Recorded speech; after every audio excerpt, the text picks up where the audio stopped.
Welcome back to Charlie Talks Global, where today we're diving into the vibrant cultures that make our world so fascinating. Hey there, culture explorers. Welcome back to Charlie Talks Global, where we dive into the world's most fascinating traditions that'll make you go, wait, that's a thing. Today, we're talking about something that sounds like it involves soap and a very confused park ranger, but trust me, it's way cooler than that. We're exploring Shinrin-Yoku, or as the Japanese call it, forest bathing. And before you ask, no, nobody's getting naked in the woods. Well, probably not. We'll get to that. So picture this, it's the 1980s in Japan. People are stressed, technology is booming, and everyone's working themselves to death, literally. Sound familiar? The Japanese government looks around and thinks, you know what? Maybe we should tell people to go hug a tree or something. And that's basically how Shinrin-Yoku was born. In 1982, the Japanese Forest Agency coined this term, which literally translates to forest bathing or taking in the forest atmosphere. But here's the thing, this isn't just some hippy-dippy become one with nature nonsense. The Japanese turned tree hugging into a legitimate medical practice. They have doctors who prescribe forest time. Imagine going to your physician and hearing, I'm writing you a prescription for 3 hours of intense leaf gazing. So what exactly is forest bathing? Well, it's not about hiking or exercising or posting Instagram stories with #NaturalInfluencer. It's about slowing down and literally just being present with trees. You walk slowly, and I mean slowly, like you're carrying an invisible birthday cake. You touch bark, smell flowers, listen to birds, and basically use all your senses except taste. Unless you're into that, but please don't eat random forest things. That's how you end up on a very different kind of YouTube channel. The Japanese have turned this into an art form. They have certified forest bathing guides, yes, that's a real job. Imagine explaining that at a high school reunion, oh, I professionally help people exist near trees. Now, here's where it gets really interesting. Scientists have actually studied this stuff, and the results are mind-blowing. When you spend time in forests, trees release these compounds called phytoncides, basically, tree perfume that makes you feel amazing. These compounds can boost your immune system, reduce stress hormones, and even increase your natural killer cells. And no, natural killer cells isn't the name of my death metal band, they're actual immune cells that fight off diseases. Studies show that just 15 minutes in a forest can lower your blood pressure, reduce cortisol levels, and improve your mood. It's like nature's antidepressant, but with more mosquitoes and a higher chance of stepping on something squishy. But why did this catch on so much in Japan? Well, Japanese culture has always had a deep connection with nature. They have concepts like mono no aware, the bittersweet awareness of the impermanence of things. Basically, they've been philosophically ready for tree therapy for centuries. Plus, Japan has some of the most beautiful forests in the world. We're talking about places that look like they were designed by Studio Ghibli. If you're going to stare at trees for hours, you might as well do it in a place that looks like a fairy tale.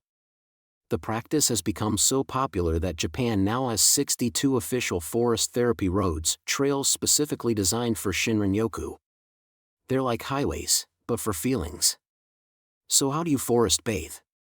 Step 1, find a forest. I know, revolutionary stuff here.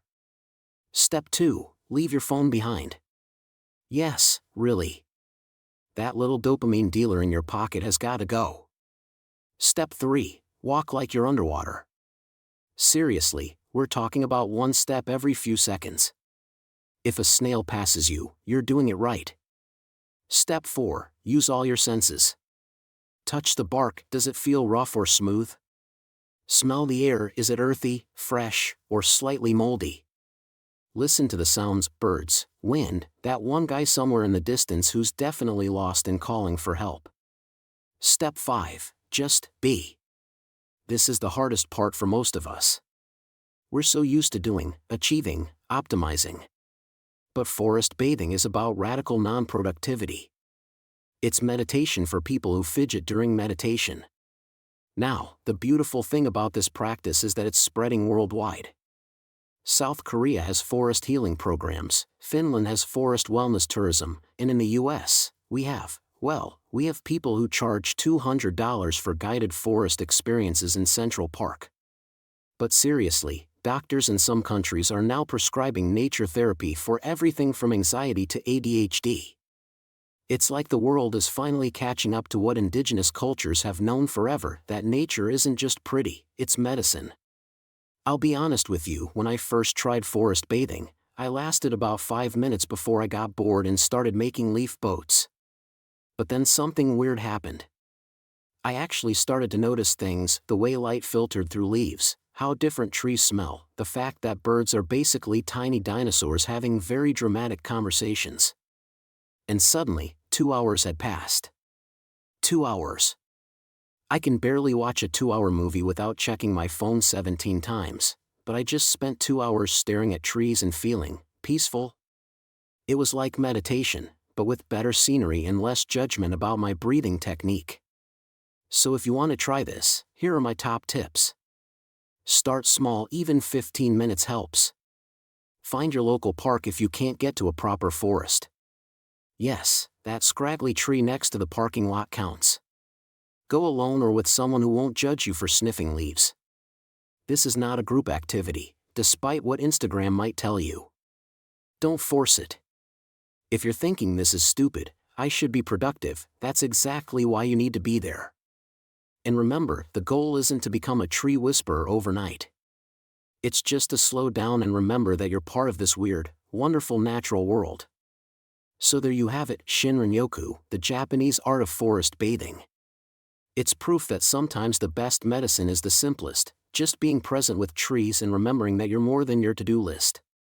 In a world that's constantly telling us to do more, be more, achieve more, maybe what we really need is to just be. With trees. Who've been doing this just being thing for centuries and seem pretty chill about it. What do you think? Ready to give forest bathing a try? Let me know in the comments if you've tried it, or if you have other weird wellness practices from around the world you'd like me to explore. And hey, if you enjoyed this deep dive into Japanese culture, smash that subscribe button and join our global culture adventure. Until next time, keep exploring, keep wondering, and maybe, go hug a tree.